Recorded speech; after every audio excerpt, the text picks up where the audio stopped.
from our sin. Amen. Amen. Dapat tayo malinis bago dumating ang ating Panginoon. And preparation, all the things that God is saying to us during these 4 Sundays of Advent is already a preparation to our Lord Jesus Christ. Amen. Amen. It's already a preparation. Amen. Amen. Hallelujah. So, mga kapatid ko kay Kristo, there are actually 3 comings of Jesus Christ. Alam niyo yun? Alam niyo yun? There are 3 comings of Jesus Christ. Amen. Number 1 is historical. Amen. Because it happened 2,000 years ago. The birth of our Lord Jesus Christ happened long time ago. So it's called historical. When He come in a form of a human being. When He come to us in the form of a baby. Amen. In a baby. Ang second coming, mga kapatid ko kay Kristo, is the invisible. Hindi natin nakikita ang kanyang presensya. Because He is coming to us spiritually in the Holy Eucharist, in the sacraments, right? Amen. He is coming to us in the sacraments, in His Word, and also where 2 or 3 are gathered in my name, I am in the midst of them. So right now, He is in our midst. Amen. He is present in our midst. Amen. Naniniwala kayo dun? Amen. God is always with us. Amen. That is the power of the Holy Trinity. Siya ay laging presensya sa ating buhay. And the third presence, mga kapatid, is the visible. When Jesus will come in glory to judge the living and the dead. Now, He does not come as a baby, but He is coming as a judge. To judge the living and the dead. Amen. So yun ang tandaan natin na dumating sa atin ang ating Panginoon in 3 ways. Historical, during His birth in Bethlehem. Ang second is the invisible presence in our lives when we receive Him in the Holy Eucharist. Amen. So, yun, ang pangatlo, mga kapatid, ay when He comes visible at the end of time. When He will judge the living and the dead. Now, in our first reading, mga kapatid, in our first reading, it comes from the book of Isaiah. The book of Isaiah, okay, Advent is also called the prophecy Advent. Why prophecy? Dahil it reminds us of the old prophets who proclaimed the birth of Jesus Christ. Like in Isaiah 7:14, it says there that Isaiah prophesied that there will be a virgin birth of a son who will be called Emmanuel, God with us, who is going to be called Counselor, Prince of Peace. And also in Micah chapter 5, verse 2, Micah, 400 years ago, before Jesus was even born, he already prophesied that Jesus will be born in Bethlehem. Minensyon niya ang lugar na Bethlehem. Amen. So, let's remember that, mga kapatid ko kay Kristo. Now, in the second reading, the first reading and the psalm says that let us go rejoicing. Let us go rejoicing in the house of the Lord. Why rejoicing? As we imagine ourselves coming to the sanctuary of our God. This is already a sanctuary of God. When God is being praised, when God is being proclaimed in His Word, we are already standing in holy ground. This is a holy ground, mga kapatid ko kay Kristo. Every time the Word of God is proclaimed and He is being praised as the God who exists from all eternity, this becomes a holy ground. Amen. Hallelujah. In the first reading, in the book from Isaiah, sabi doon that he lived in a turbulent time. Magulo.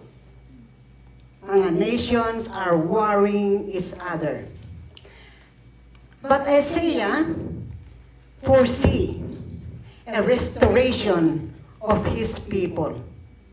That's why at the end of the reading, he said, let us go rejoicing in the house of the Lord.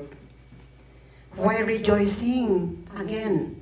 It's because when we come to His house, it is here where we are being changed. Amen. Binago ba tayo ng Diyos? Amen. Sino ang binago ng Diyos? Amen. Amen. Tayo lahat ay binago ng Diyos. Dito, sa kanyang templo, Isaiah vision, people parading in the temple of Jerusalem. Is because it is there where they are going to get wisdom. Dito sa gawain natin, if we attend the gawain, it is here where we are getting the wisdom of God. The forgiveness of God. Amen. Marunong na tayo nagpapatawad. Marunong na tayong humingi ng tawad. Amen. Amen. Dito sa gawain natin, ginagawa ng ating Panginoon. We cannot go to McDonald's and supersize it. Amen. It is only in the gawain of our God that we can be changed. Only God can change us. I cannot change my neighbor. I cannot change my friend. I cannot change my husband. It's only God who is going to come to our heart and change us. Hallelujah! Talaga, marami tayong dapat ipagpasalamat sa ating Panginoon. Lalo na sa ating pagbabago sa ating buhay, mga kapatid ko kay Kristo. We are here is because we are changed by the Word of God. Amen. Amen. At patuloy tayong binabago ng ating Diyos araw-araw. Amen. Amen. Hallelujah. Purihin natin ang Diyos ng malakas. Amen. In our second reading, mga kapatid, ang sabi ni St. Paul, ang una niyang sinabi, cast out all the darkness in your life. Amen. Amen. Cast out all the darkness in your life. And then he said, put on the armor of light. Sino yung light? Si Jesus. Jesus is the light. Ang sabi niya doon sa John 8:12, I am the light of the world. Whoever follows me will never walk in darkness. Ay kailanman ay hindi lalakad ng madilim. One time in our apartment, nagkaroon ng brownout. And so, I was in the kitchen. And then, I was trying to find something else. Ay naano yung aking tuhod. Nabangga ko. Isang silya, masakit-sakit. At talagang pag tayo lumalakad sa dilim, tayo ay napapahamak. Amen. Amen. Tayo ay napapahamak. Pero pag tayo lumakad, ayon sa ating Panginoon, ay maaliwalas ang ating pagkakataon. Amen. Hallelujah. At sabi pa doon, put on Jesus Christ. How can I put Jesus Christ? Have you ever went to your closet and said to your clothes, come here, and the clothes will come to you? No. You have to carefully select what you want to wear and you put it on. Amen. Amen. So sabi ni St. Paul, put on Jesus Christ. Amen. Now, how can we do that?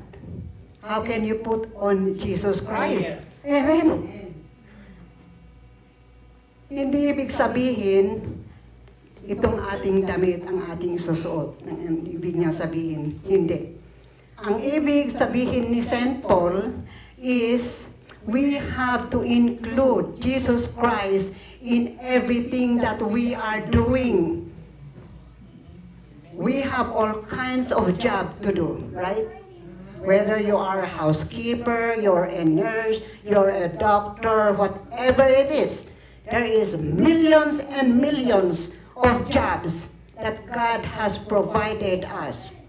We have to take God with us in all our daily activities. Huwag nating iiwanan siya sa bahay. Isama natin siya. We have to walk in love. Amen. Amen. Tayo nagmamahal sa ating kapwa wherever we go. Amen. We have to put Him in everything that we do, in our decisions. When we are confronted with tough decisions in our life. Sino dito ang may desisyon na parang mahirap gampanin? We have to include Jesus in our decision. We have to consult Jesus. Ano bang gagawin mo dito sa sitwasyon na ito? We cannot do it on our own. We need the strength of Jesus. We need Jesus in our life. Amen. That is, mga kapatid, how to put on Jesus Christ. To really include Him in every activities that we do. Because pag hindi natin kasama siya, tayo ay mapapahamak. Amen. So, yun, naintindihan natin yun. How to put on Jesus Christ. Amen? Amen. Dito sa ating gospel na binasa, in the gospel of Matthew, inulit ni Lord na dapat tayo ay magising. Katulad ni St. Paul, ang una niyang sinabi doon sa kanyang kasulatan to the Romans, sabi niya, wake up! Wake up! Hindi tayo magising sa from our physical sleep, but from our spiritual slumber. Kung tayo ay nangihina sa ating pananampalataya, ay sinasabi ni Lord dito, wake up. Pag tayo ay gumagawa ng hindi mabuti, ay sinasabi dito ni Lord na wake up. Magising tayo. Magising tayo, mga kapatid, sa katotohanan. Amen. Amen. Dahil talaga naman, pag dumating si Jesus, at hindi pa tayo ready, anong mangyayari sa atin? Amen. So, in our gospel for today, he compared the coming of Jesus with the time of Noah. Noah was building the ark. Amen. Noah was building the ark.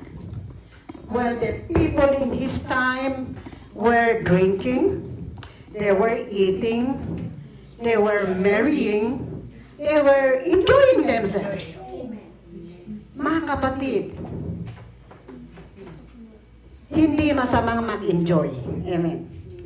Because in one passage, sabi ni Lord, enjoy your life. Amen. Dapat tayo magsaya sa ating buhay.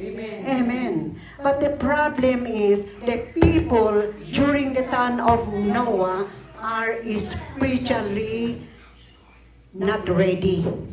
So anong nangyari? When the flood came, they were all swept away. Amen.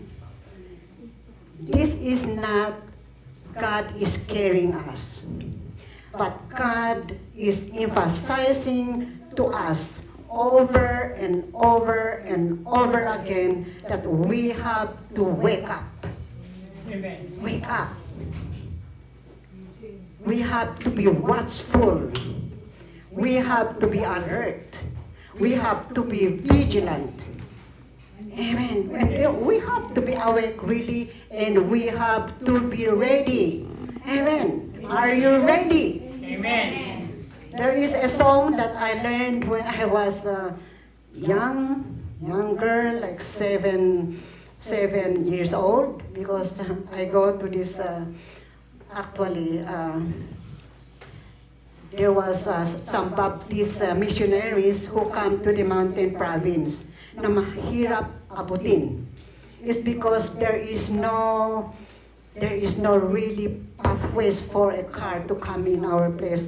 So what we do when we go to buy our yung everyday necessities, we hike for 3 hours just to go and buy salt, sugar, and some things that we need. Amen. Some missionaries came to our place, and they invited all the kids to go to this Bible study, and I learned this song, and it looks like it's just yesterday. It says, "Are you ready? Are you ready when Jesus comes? Are you truly born again, washed in Jesus' blood? Are your heart is sparkless? Are they white as snow? Will you be ready when Jesus comes?" Amen.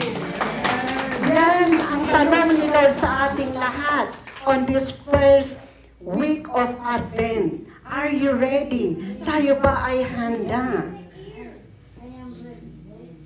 I am ready, sabi ni sister. Amen. Amen. That's the way to respond to God El Shaddai. Amen. Hallelujah. Dapat tayo talaga ready. Because, ano nangyari sa mga tao sa kapanahunan ni Noah? They were all nanunod silang lahat. Amen. But again, I say that we don't have to be scared because we are hearing the gospel that we got to be ready.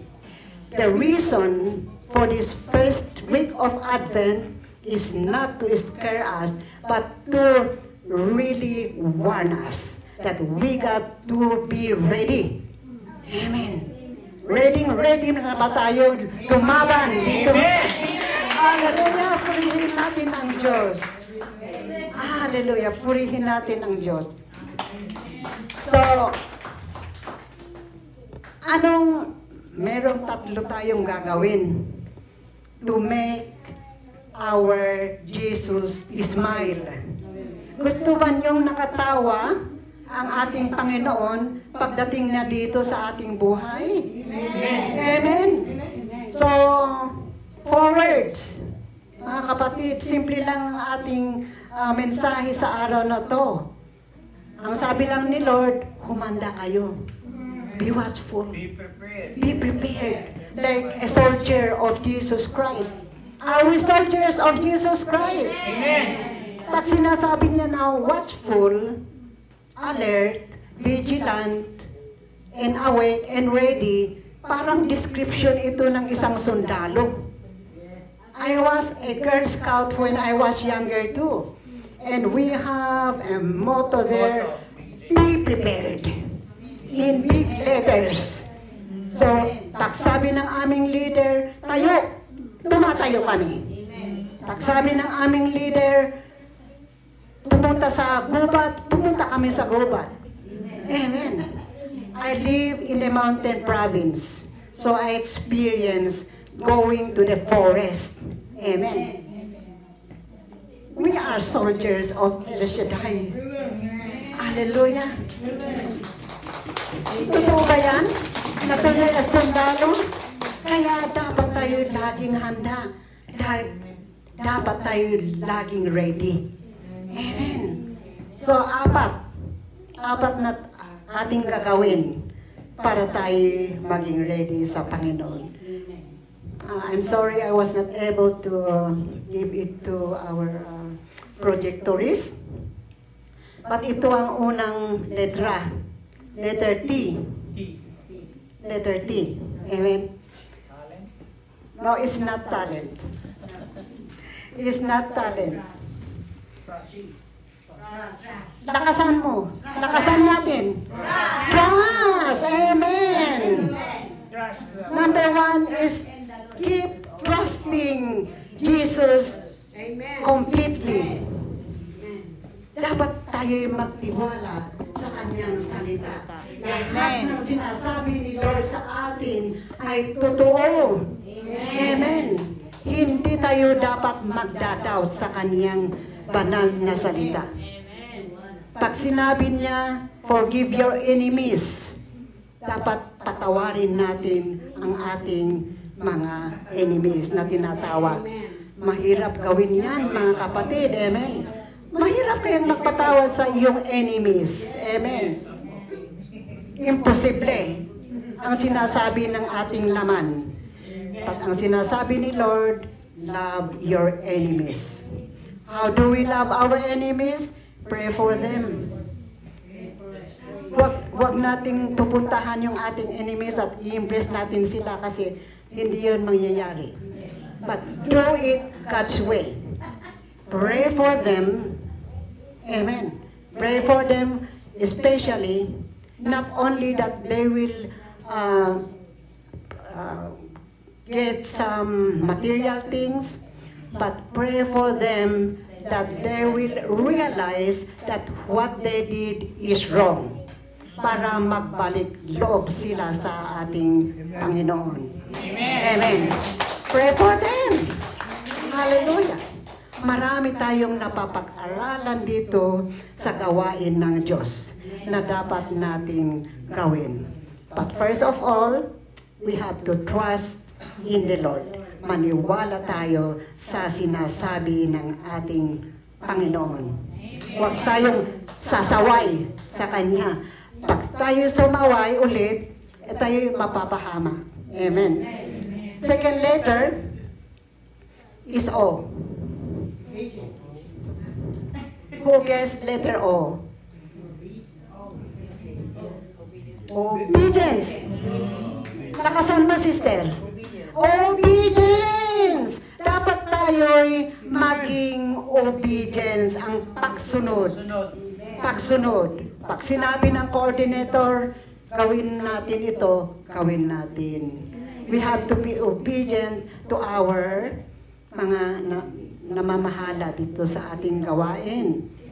Huwag tayong sasaway sa kanyang sinasabi kasi pag hindi tayo, we are not obeying the earthly rules here on earth, paano natin masusunod ang ating Panginoon na hindi natin nakikita?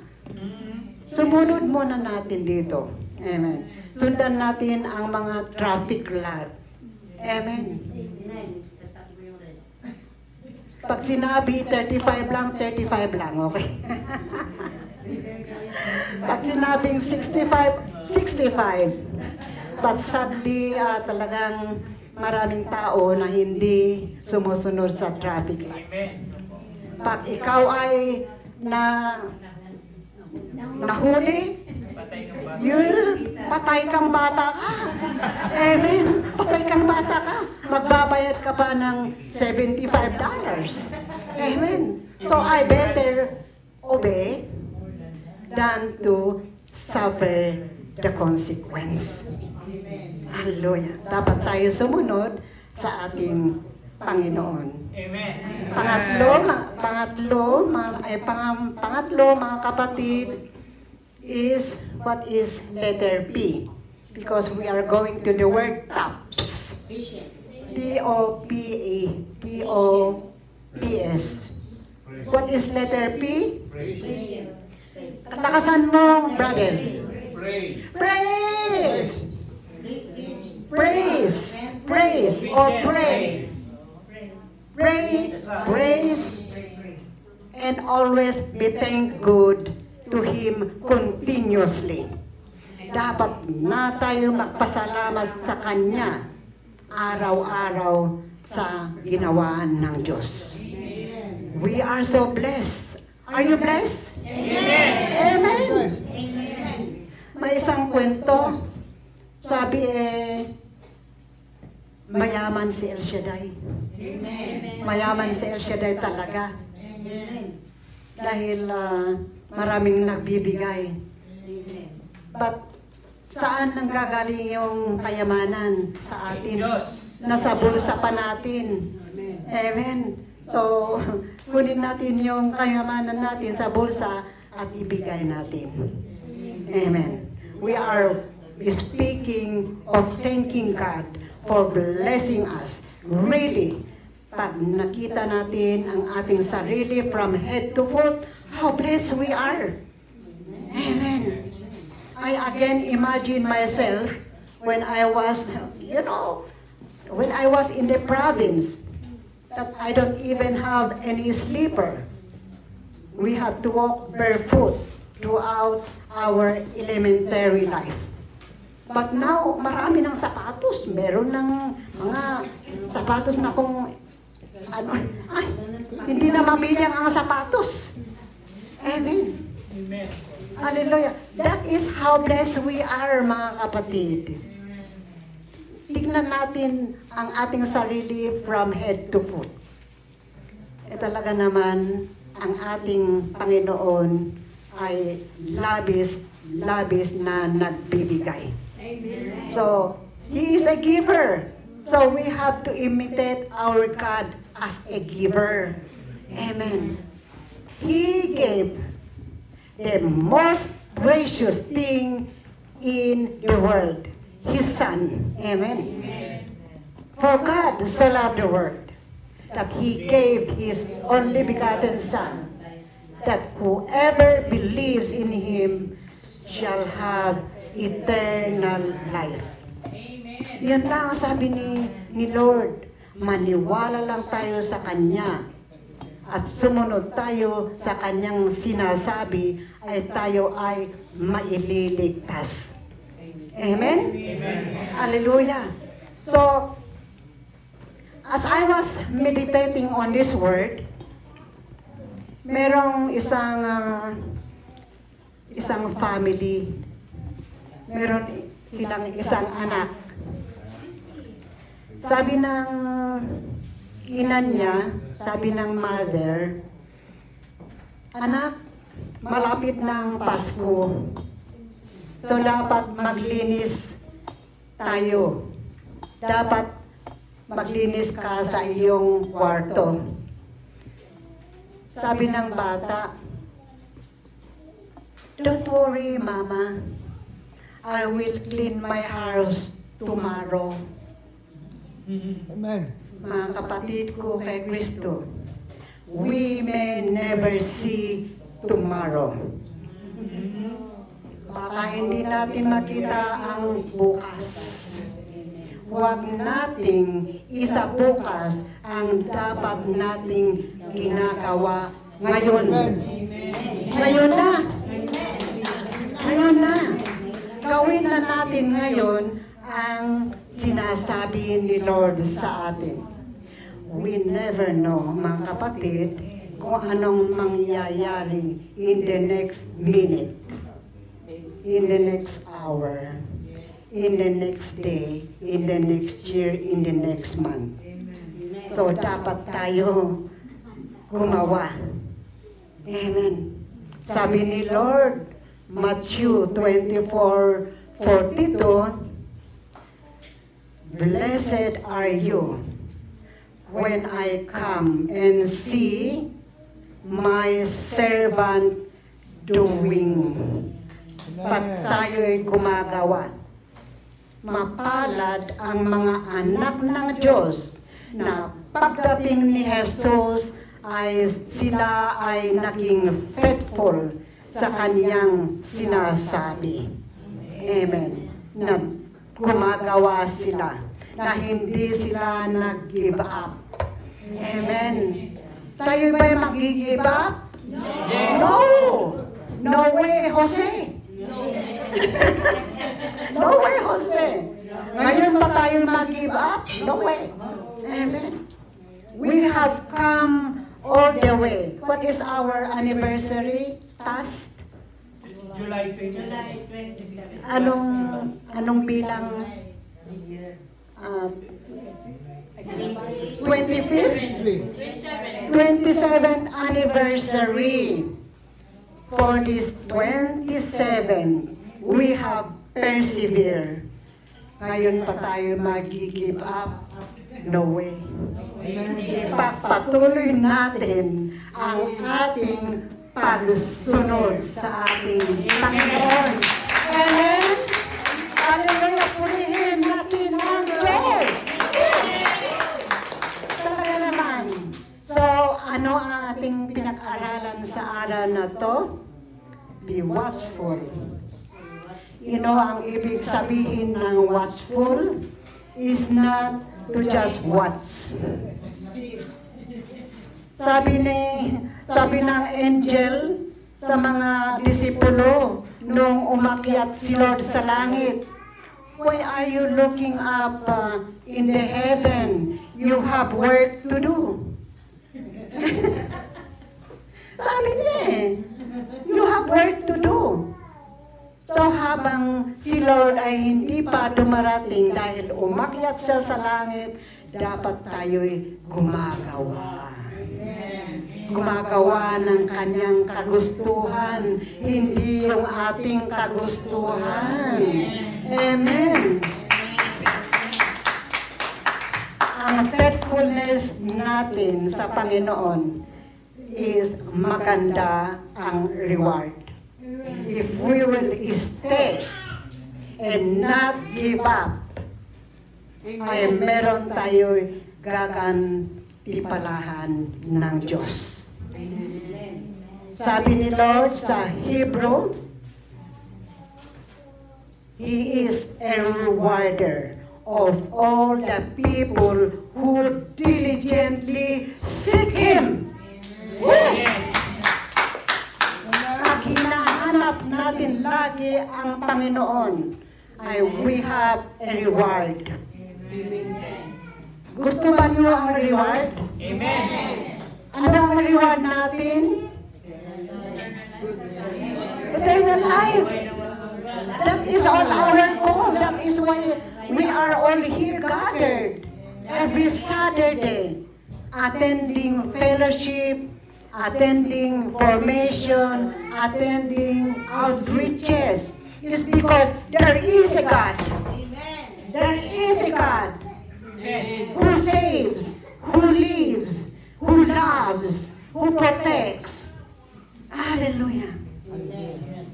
That is the reason why we are all gathered here. Dahil alam natin na may Diyos tayong nagmamahal. May Diyos tayong nagliligtas. May Diyos tayo na gumagawa ng paraan para lang tayo ay mailigtas. Amen. How good it is. We have a great God. God is good. All the time. And all the time, God is good. Hallelujah! Purihin ng Diyos. Purihin natin ng Diyos. Ilalagay natin ang ating mga panyo sa Kanya. Amen! Amen. So, I invite our mga awit to give Him praise once